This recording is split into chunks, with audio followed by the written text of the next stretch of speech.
All righty. Good morning, everyone, and thank you for joining us today.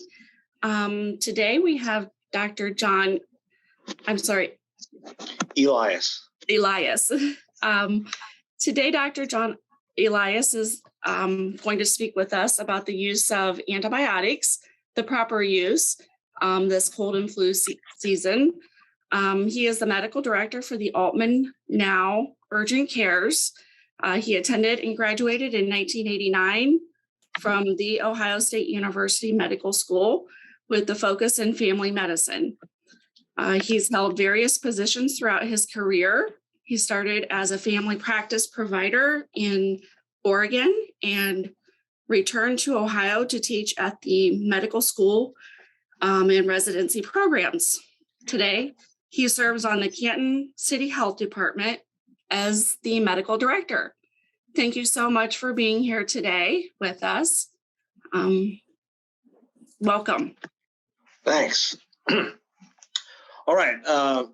First thing I'm going to talk about is the common cold and flu. That's what this time of year is about. We're going to talk a little bit about, what causes it, what the symptoms are, a little bit about flu, a little bit about the vaccines and treatment.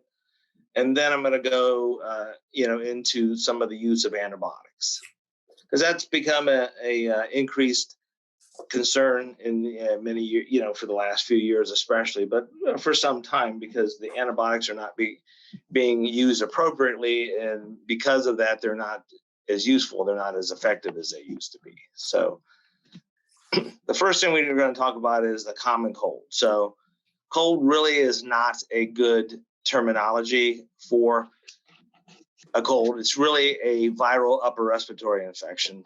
And almost by definition, a cold is a mild viral respiratory infection.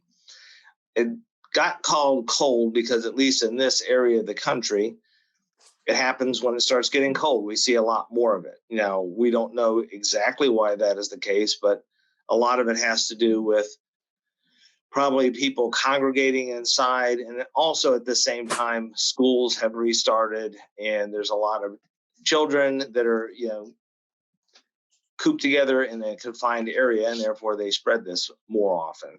But they've done numerous studies to see whether getting cold actually makes you get these, and it doesn't. So cold is very non-specific because it's caused by over 200 different viruses. So rhinovirus is the number one. It causes almost half of them. It does seem to hit in the fall and spring the most. Then there's coronaviruses, other ones, not the one we've been talking about here for a couple of years, but other coronaviruses. They make up about 20%, and then others such as flu, other parainfluenza, other viruses make those up also, but they're just less than 10% of them. So there's really several different viruses, and that's why it's difficult to have exactly a description of what happens, because different nuances of different viruses. But basically, a mild upper respiratory infection involves first nasal congestion, and that's the worst symptom. You get sore throat, you usually get a cough with it, and in an adult with an intact immune system, you usually don't get a fever. The normal time these last anywhere from 5 to 10 days. They can last up to 2 weeks in some people. About a quarter of the people get it for about 2 weeks. And the cough part of it usually doesn't even get better by that time. It's not uncommon to have coughs for anywhere from 2 to 4 weeks afterwards, unfortunately. So colds or viral upper respiratory infections, they're spread by big droplets. They're spread by getting secretions on your hands. That's why we wash the hands. There are some aerosolized particles also. They do not tend to be as serious, and therefore the formal recommendation for a cold is that you're still allowed to go to school unless you have a fever or severe symptoms. that's been more difficult recently because we really don't know what is a coronavirus type of respiratory infection versus a cold. So there's a lot more behavior where people are not allowed to go to school, where they are sent home because they're coughing a little. And we're still trying to figure that out, but eventually it's going to probably get back to normal. Possibly the current coronavirus may turn into being more like a cold. It seems to be a little bit already.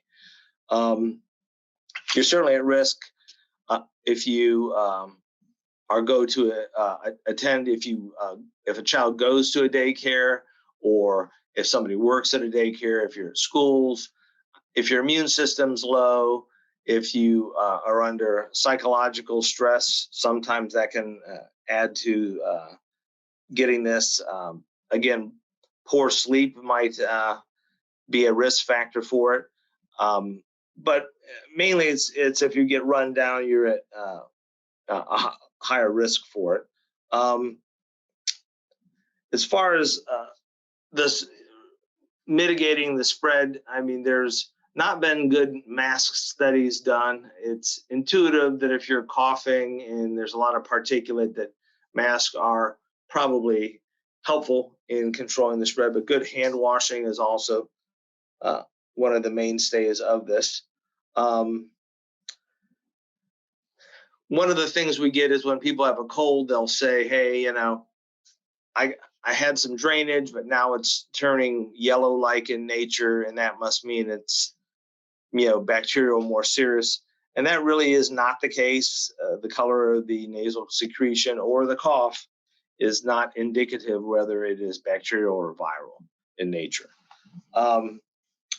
So basically, as far as treatments go, you have to realize a lot of the reaction from a common cold relates to what your body's response is to the infection. So it's really difficult to have any improvement.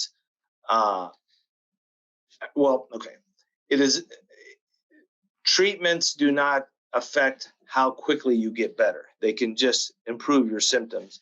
And most studies show they don't really improve them a lot.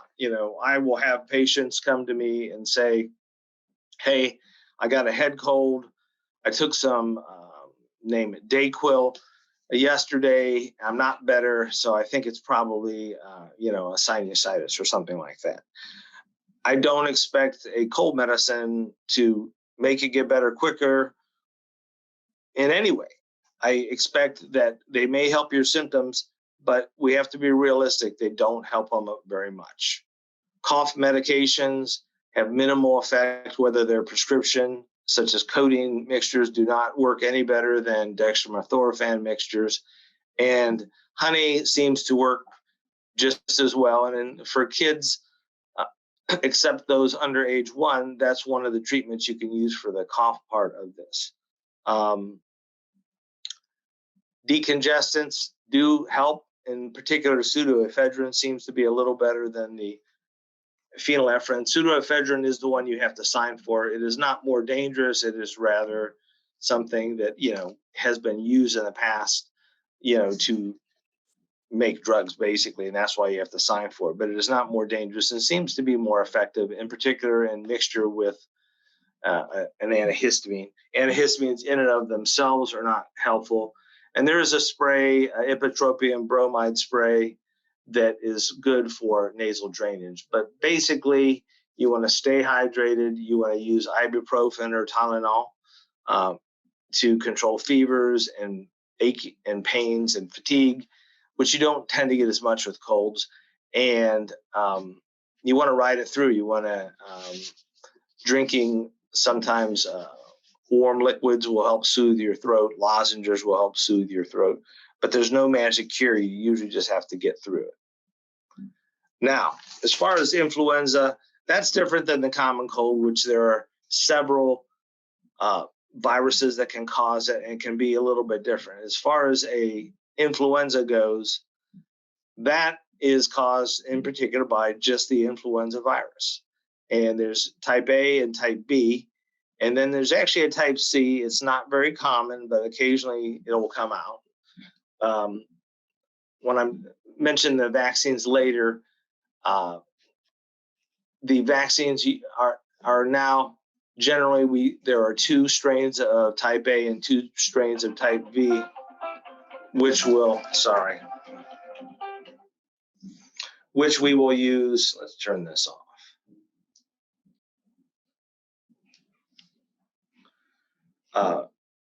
Which we use in the vaccines. They're called a quadrivalent, basically. And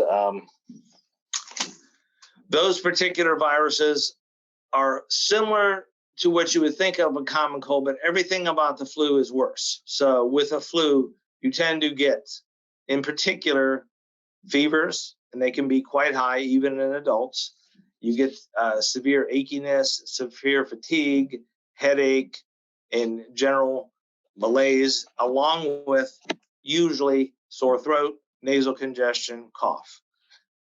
Occasionally you can have some gastrointestinal symptoms, but influenza is not what causes the stomach flu when you get just nausea, vomiting, diarrhea. A lot of people feel that is the flu. I asked my family one time at a family gathering what they thought was flu. What did you think it was, more of a respiratory or more of nausea, vomiting, diarrhea? And almost everybody in my family thought it was nausea, vomiting, diarrhea. It is not. It is more respiratory in nature.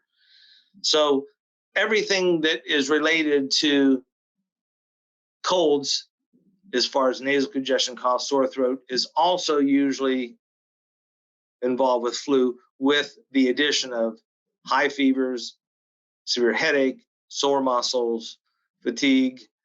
And the big thing about flu is it comes suddenly. It hit me suddenly. I was feeling okay this morning at lunchtime. It felt like I got this suddenly, like I was hit by a car.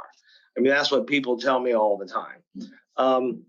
You usually shed the virus in the first couple days. It's got a really short incubation, meaning when you're exposed, you usually get it between 24 and 48 hours afterwards. Once you get it, you are spreading it significantly in the first 2 to 3 days. Once the type Bs sometimes will spread significantly even before you have symptoms, which makes it more difficult. You can get more than one flu during a season. You can get a type A flu, and then a couple of months later, you can get a type B flu. You can get the other strain of type A flu. So there is some protection when you get a flu in your antibodies. There's some similarities between these. You may not get them, or it may be not as bad, but it is something that you can get more than one during the season. And I would add, you could also catch a cold again. The cold viruses, as we learned from coronavirus, they mutate frequently, and you can get them again also, just to go back to the cold. Usually, it's similar where there's a cough phase, and that tends to last more than the normal disease itself. Usually, you're better from the flu in 5 to 10 days. You're going to be safe to return to work if either at day 7, or if you become fever-free for 24 hours and your symptoms have, for the most part, resolved. Now, you probably will still have a little bit of cough, a little bit of congestion, but if the main parts of your illness, including the achiness and malaise, are improved and you don't have a fever for 24 hours, you're good to go. As far as the flu vaccine, now's the time you want to start using this vaccine. It is becoming available. It is also, as I stated, there's 4 strains of virus. It is not 100%. We basically follow what's going on in the Southern Hemisphere, and they are just getting over winter. And usually what they're seeing generally is what we see, and that's how we determine what we are going to use in our yearly vaccine. It's not 100%. Excuse me. There are, failure rates with the vaccine. The goal for a vaccine is, roughly about 50%. So if a vaccine cuts down your ability to catch the flu by 50%, it's a pretty good vaccine. We've had a couple years, and that's why we always hear, it didn't help me at all, or I got the flu because of the vaccine. The reason that is because we've had some years where the efficacy of the vaccine was as low as 15%. So, you could write it off and say, then why should I take it? But generally speaking, a 50% chance for not getting the flu is pretty good because it can be very serious. The other data, which is not quite as conclusive, but it appears as though your risk for hospitalization and mortality, which is a definite possibility with flu, are decreased probably around 30%. So you don't tend to get less severe, and there's less chance of it, leading to hospitalization if you get the vaccine. So it's kind of like the coronavirus type of issue. The good thing about these vaccines are they've been out a long time. I mean, we started to research them around World War I because it really affected a huge portion of the population. They think up to 50 million people died from the Spanish flu. And it was the military, because it affected World War I, who started doing the research. And in 1945, the vaccine became available to the public. So it's got a long track record. It's obviously 77 years old now. And it is safe. It is actually safe even if you have egg allergies. The vaccine has been tested with people who have egg allergies. It doesn't cause a problem, but they do make some new technology where you don't have, where there's no use of egg product at all. There's a spray, which you're not supposed to use over age 50. There are the regular injections, and they even have some jet injections for people that don't like needles. I don't know where that's available. The big thing is if you're over 65, you can do the high potency one, and they do recommend that because the flu vaccine does not work as well once you're over age 65, and getting the high potency is recommended.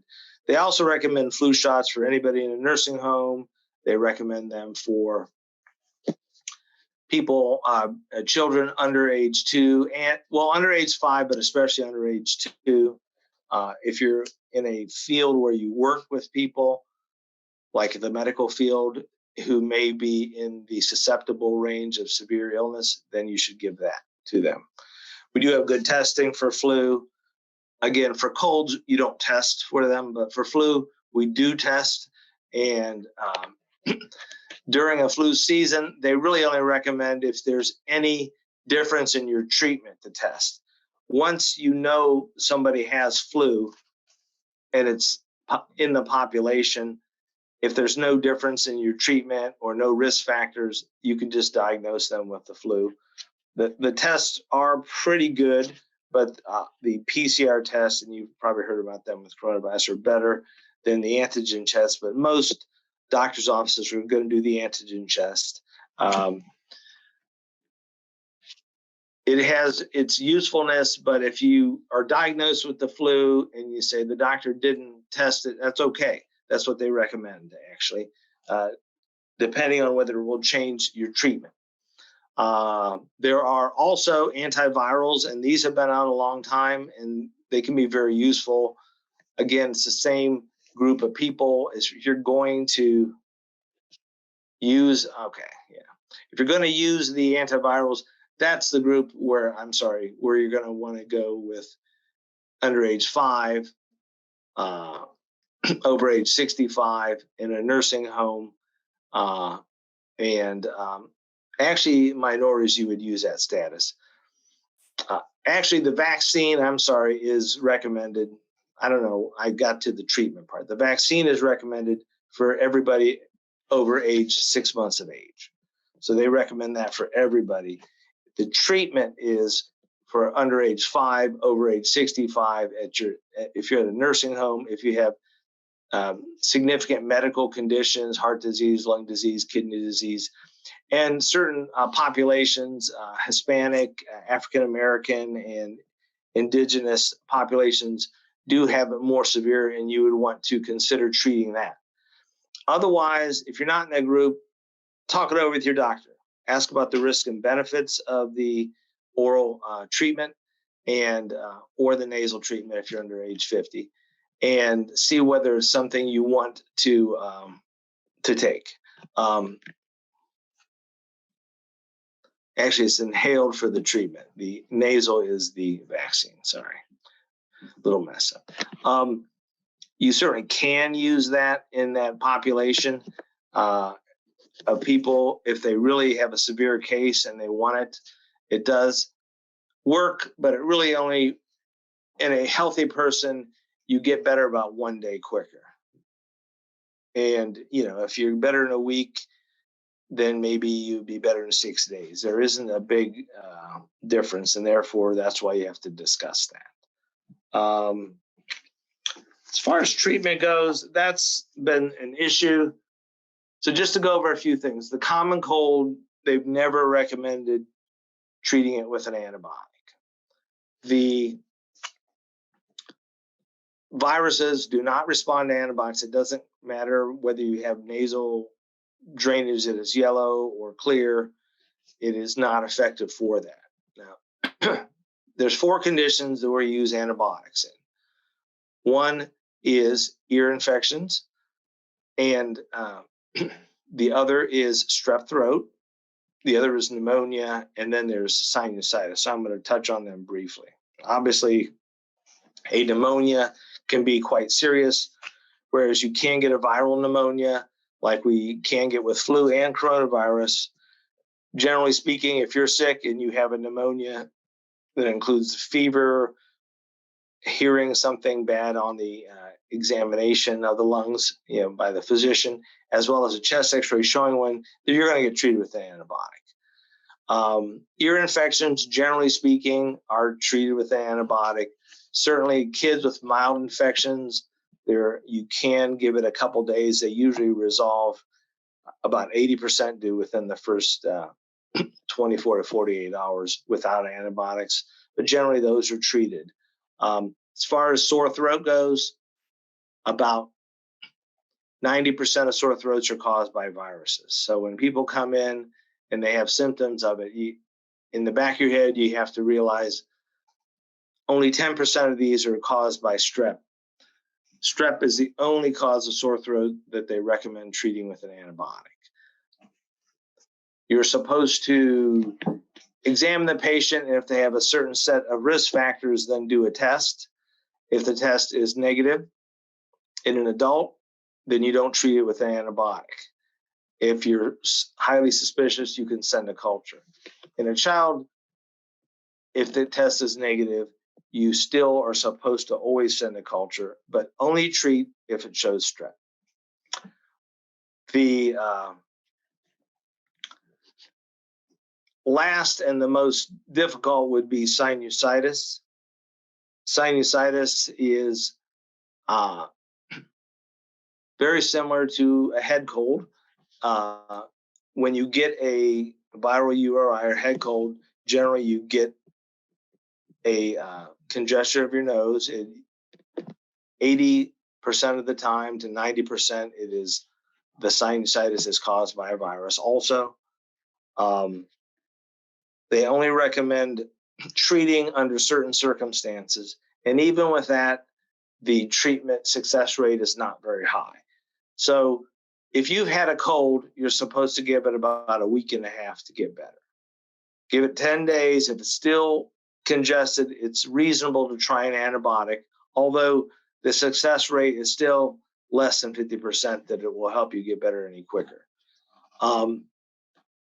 If it is a case where you've been sick for 4 or 5 days and you start to get better for a day, and then all of a sudden you get a return of the symptoms and they're worse, that's another reason. So having a regular viral cold, starting to get better and then have it worsen, or persistence of symptoms 10 days or greater, are reasons that we would treat with an antibiotic. Otherwise, we got to just treat the symptoms. The last I want to discuss is bronchitis. Bronchitis has been studied, and the CDC in particular wishes that we use less antibiotics for this. And that's because bronchitis 95% of the time is viral. Antibiotics, even in the few cases of bacterial, have never shown there to affect the course of it. It is secondary, or can be an extension, first a upper respiratory and a lower respiratory, or if you wish, you could call it a chest cold. Patient populations, people tend to think it's something like pneumonia. However, it is not. It's inflammation of the bronchial tissue in your, before you get to the lungs, the big airway.